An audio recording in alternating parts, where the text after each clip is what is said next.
بسم اللہ الصلاۃ والسلام علی رسول اللہ۔ السلام علیکم ورحمۃ اللہ۔ ایک حدیث جس میں حضرت خالد بن ولید رضی اللہ تعالی عنہ اور حضرت عمار بن یاسر رضی اللہ تعالی عنہ کا ذکر ہے، وہ آپ لوگوں کے سامنے رکھنا چاہ رہا ہوں، جو کہ شاید کسی پلیٹ فارم سے سننے کو نہیں ملی۔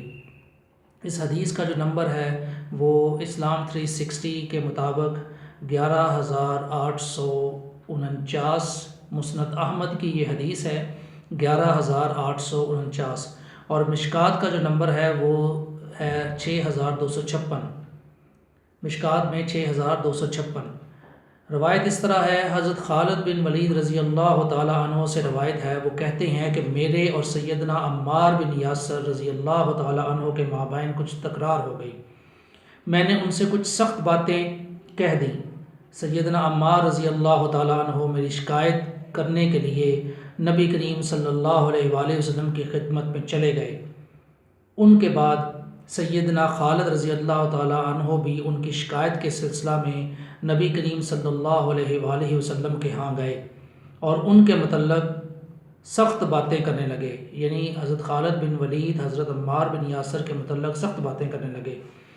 ان کی باتوں کی شدت بڑھتی ہی جاتی تھی۔ نبی کریم صلی اللہ علیہ وآلہ وسلم خاموش تھے، کوئی کلام نہیں کر رہے تھے۔ یہ منظر دیکھ کر عمار رضی اللہ تعالیٰ عنہ رونے لگے اور کہنے لگے، یا رسول اللہ، کیا آپ دیکھتے نہیں کیا کچھ کہہ رہے ہیں؟ رسول اللہ صلی اللہ علیہ وآلہ وسلم نے اپنا سر مبارک اٹھا کر فرمایا، جو شخص عمار سے عداوت رکھتا ہے اللہ تعالیٰ اس سے عداوت رکھے گا، اور جو کوئی عمار سے بغض رکھے گا اللہ تعالیٰ اس سے بغض رکھے گا۔